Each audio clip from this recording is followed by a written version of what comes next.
Your paycheck didn't shrink. But somehow, your bank account disagrees. Right now, 5 invisible price waves are rolling toward every household in the country.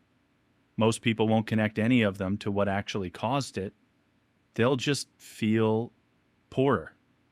By the time the last wave hits, you'll have completely forgotten where it started. Unless you watch this. Hey, I'm Buck, and I break down how global events quietly drain your wallet so you can actually do something about it before it's too late. Today I'm mapping 5 economic shockwaves when each one lands and exactly what moves to make before they arrive. Let's rewind. Late February 2026. Diplomatic talks between the US and Iran were reportedly making real progress. One day later, coordinated military strikes hit Iran right in the middle of live negotiations. The retaliation was fast. Ballistic missiles hit U.S. bases across 6 Gulf nations. Oil infrastructure took damage. And then the big one. Iran declared the Strait of Hormuz effectively closed. That strait carries roughly 1/5 of the world's seaborne oil. Normal traffic, 130 ships a day. Current traffic, 0. The International Energy Agency called it the largest energy supply disruption ever recorded, bigger than the 70s oil crises combined. They cracked open emergency oil reserves at historic levels, 400 million barrels. That's not a routine adjustment. That's the global economy pulling the fire alarm. Oil went from $71 a barrel to a peak near $120 in weeks. It settled around 100 on ceasefire rumors.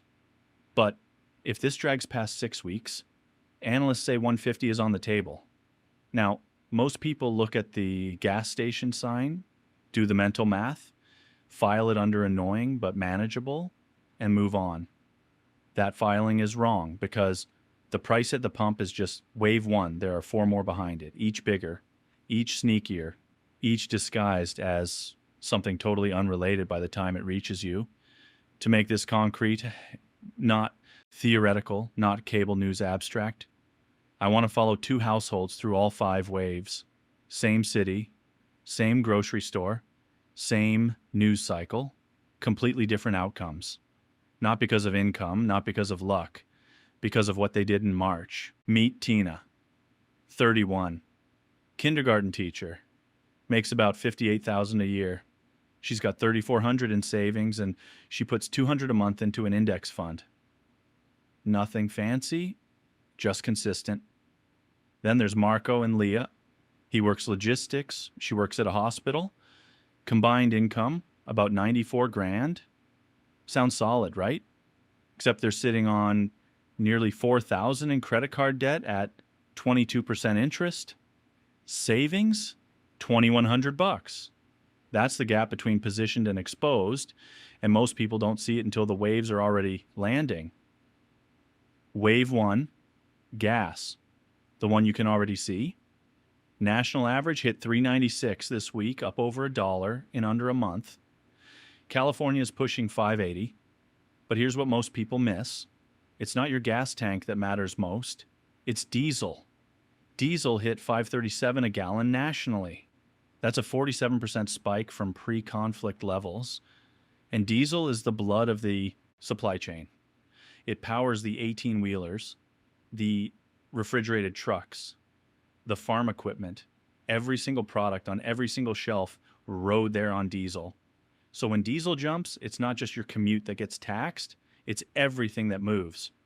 A $1 increase in gas prices pulls roughly $150 billion out of annual consumer spending. Gone. The average household is now staring at an extra $750 in fuel costs this year. That's not dramatic. That's $62 a month that used to go somewhere else and now doesn't. For Tina, wave 1 showed up as $47 a month on her commute. She noticed it immediately, dropped the drive-through coffee on her way to school, $6.80 a day she'd been spending on autopilot, started carpooling Tuesdays and Thursdays. She found the $47. It wasn't fun, but it was done. Marco and Leah, same $47, but spread across a month, it just felt like life being life. a little tighter, a little more annoying, nothing specific enough to act on.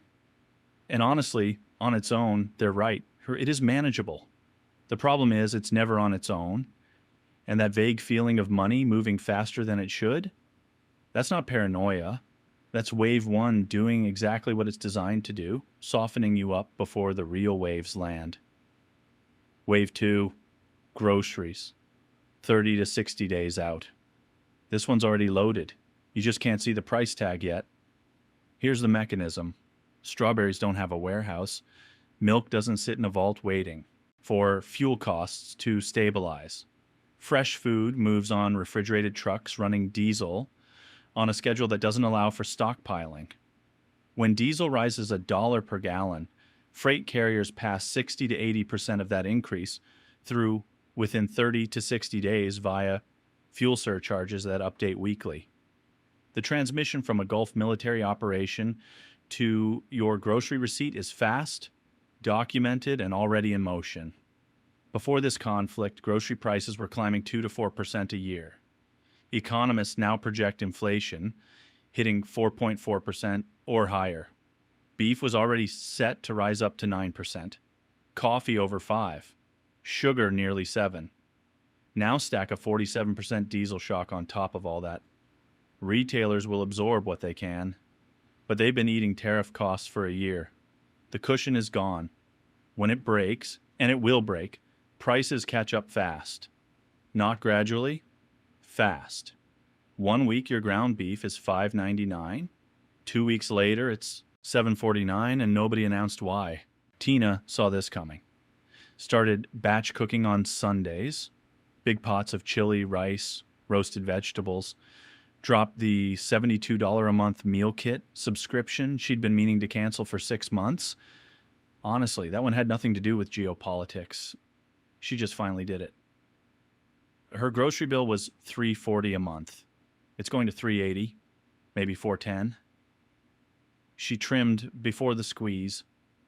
Marco and Leah are going to stand at checkout in May, stare at a total that's $50 to $60 higher than expected, and wonder if they somehow bought more food. They didn't buy more food. That's not a spending problem. That's wave two arriving exactly on schedule. And nobody sent a push notification. Quick reality check. So if you're watching this and thinking, okay, Buck, gas and groceries, that's rough, but that's not exactly world ending. All right, boy, you're right. Waves 1 and 2 are the ones that sting. Waves 3 through 5 are the ones that actually reshape your year. And wave 3 is the one that should genuinely concern you because by the time it hits, the cause will be completely invisible. Wave 3, fertilizer. The invisible timer set for October. Here's the connection almost nobody's making. Natural gas isn't just what heats your house. It's the primary raw material for nitrogen fertilizer, the stuff farmers put in the ground to grow basically everything. Fossil fuels account for 70 to 90% of the cost of producing ammonia and urea. And roughly a third of the world's seaborne fertilizer trade goes through that same strait that is currently shut. Within the first week of conflict, major Gulf producers declared force majeure and halted exports entirely. Fertilizer prices jumped 30 to 50% almost overnight. At the New Orleans import hub, prices spiked 32% in a single week. In parts of the Midwest, fertilizer retailers stopped quoting prices, not because the market calmed down, because they couldn't guarantee delivery. Think about what that means. The people who sell the stuff that makes food grow are literally telling farmers, we don't know if we can get it to you, and we don't know what it'll cost if we do. Here's the timing trap. Spring planting is happening right now. March, April. The fertilizer decisions farmers make this month. How much to buy, whether to plant the full acreage, which crops to prioritize. Those decisions determine what shows up in the fall harvest. You will not feel wave 3 in April. You'll feel it in October, standing in the produce aisle, convinced you've somehow become terrible at budgeting. Nobody's going to hold a press conference to explain it. There's no announcement scheduled for.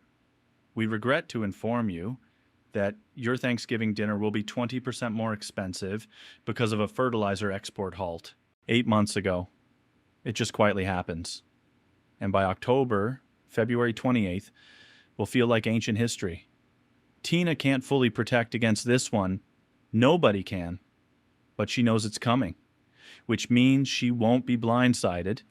She's pricing chest freezers. She's going to stock up on proteins and frozen vegetables in August while prices are still manageable. Smart, nothing genius about it. Just paying attention. Marco and Leah, in October, they'll tell their friends groceries are insane right now. Their friends will agree. Nobody will know why. They'll blame the store, blame the brand, blame inflation as this vague, abstract villain. The actual chain of causation, military strike, strait closure, fertilizer halt, planting shortfall, harvest reduction, will be completely invisible to them. That's what makes Wave 3 so expensive. Not the size, the surprise. Now let me pause here.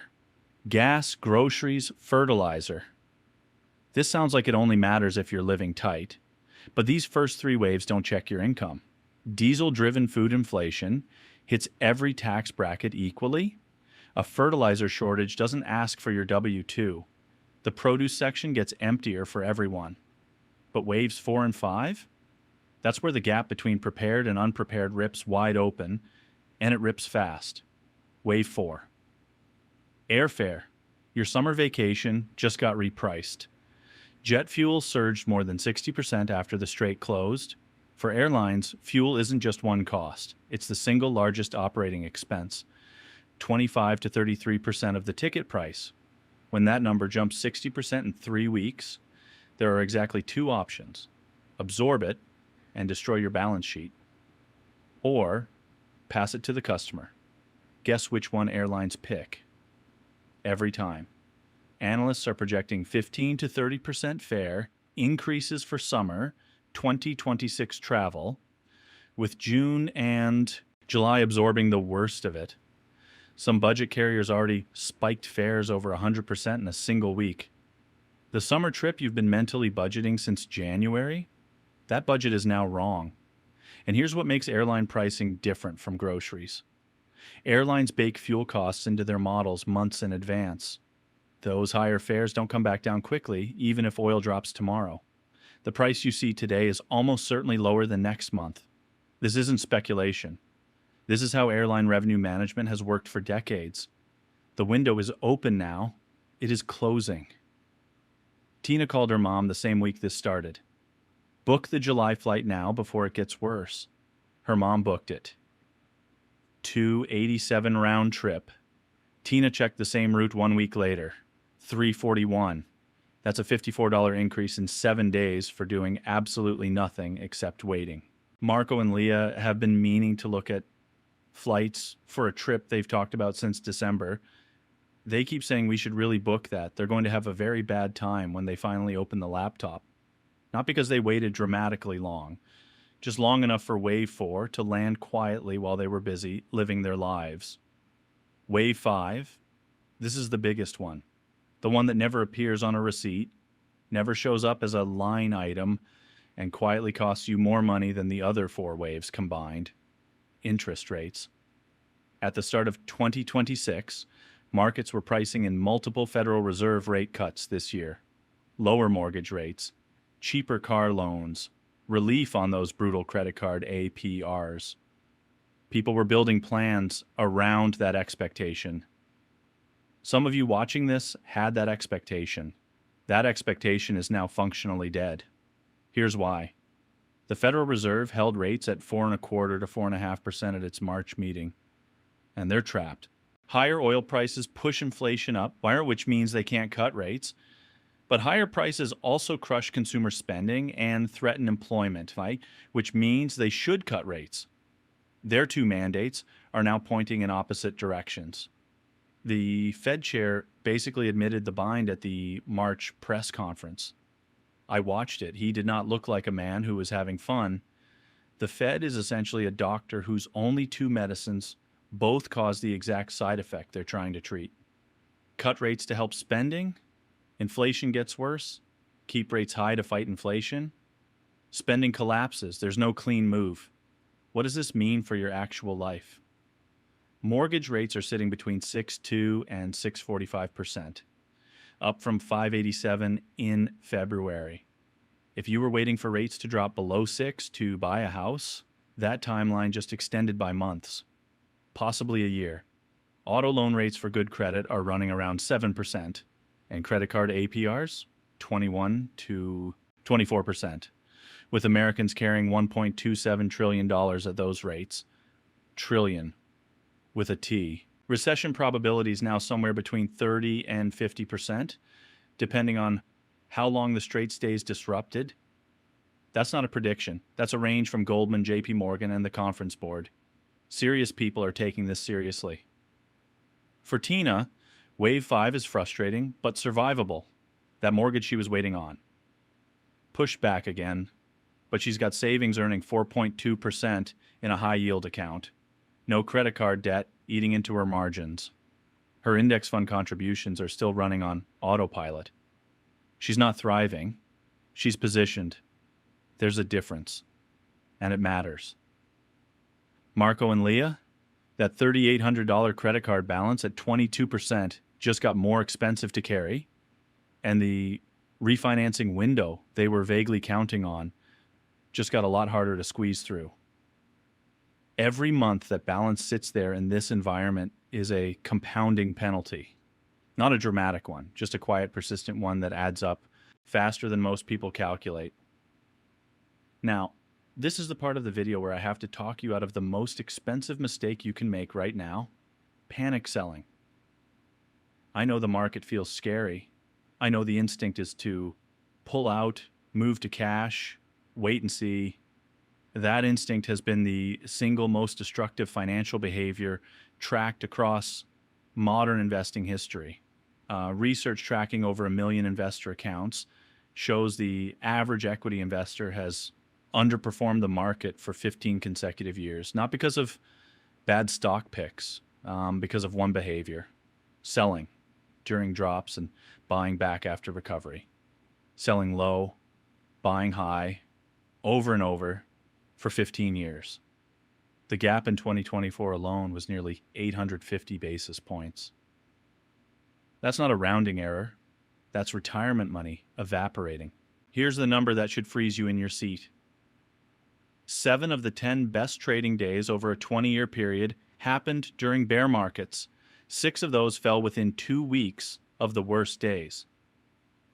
Miss just the 10 best days per decade since 1930, and your total return drops from nearly 15,000% to 91%. The recovery doesn't happen gradually. It happens in violent upswings clustered right next to the crashes. If you're out, you miss them, and if you miss them, the math never recovers. Your nervous system evolved for a world where financial loss and physical death were the same thing.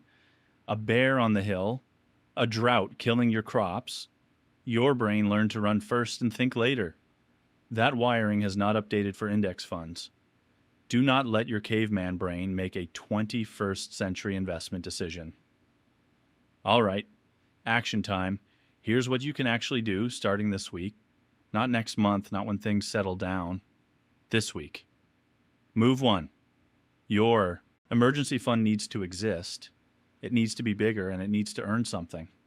Almost half of Americans can't cover a $1,000 surprise without borrowing. In an environment where everything is more expensive, one car repair turns into 3 months of high-interest debt. Park your emergency fund in a high-yield savings account, paying 4% or more. That money should work while it waits. Move 2, if you have high-interest credit card debt, treat it like the 5-alarm fire it is. Paying off a card at 22% is mathematically identical to earning a guaranteed 22% return. Tax-free. You cannot buy that return anywhere on earth. Not in stocks, not in crypto, not in real estate.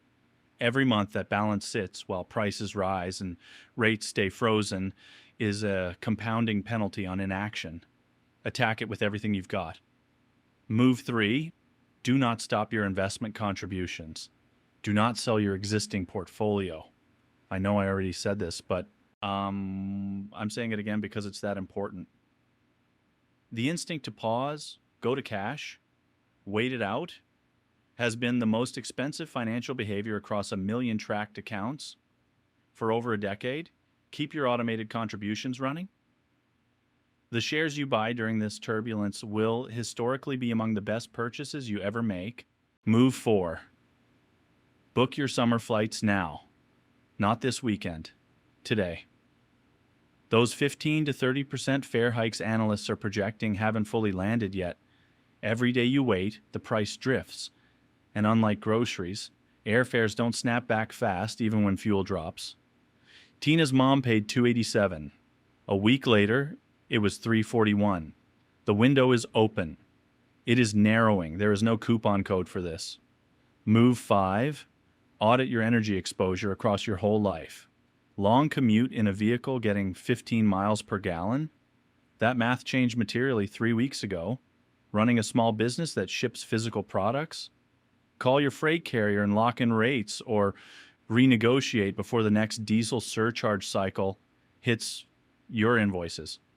This isn't about panic. It's about adjusting dials before the pressure builds, not after it breaks something. Here's how this resolves. Scenario A, the conflict de-escalates quickly, the strait reopens, and the economic damage is sharp but contained, similar to the 1990 Gulf War, where markets recovered inside 6 months. Painful, but temporary. Scenario B, this drags into summer, the strait stays shut, the fertilizer crisis compounds into a full food price shock by fall, the Fed stays paralyzed, and what started as a gas price inconvenience turns into something that takes years to fully unwind. Nobody knows which one we get. Not the analysts, not the Fed, not your uncle at Thanksgiving. But here's what every economic shock in modern history has shown. The households that come out strongest are never the ones who earn the most. They're the ones who adjusted earliest. Marco and Leah are going to be fine, but they'll spend the rest of 2026 feeling like money leaks from somewhere they can't find. That credit card balance lingers a few extra months. That summer trip costs more than it needed to. None of it feels like a crisis. It just quietly, persistently chips away. Tina didn't do anything heroic. No insider knowledge. No trust fund. She just understood what was coming 6 weeks before everyone else and made 5 boring, unglamorous moves while the world was still shrugging. Most people are going to spend the rest of this year confused about why everything keeps getting more expensive. You just spent 15 minutes understanding exactly why. 5 waves, 5 timelines, 5 moves. The only question left is whether that understanding turns into action or just a really well-informed complaint at the dinner table. If Buck helped you see something you would have missed, hit subscribe and share this with someone who needs to hear it before the next wave lands. I'll see you in the next one. And if you're ready to take your first step toward financial freedom, then watch this next video and learn how to make every dollar work in your favor. Your future self will thank you.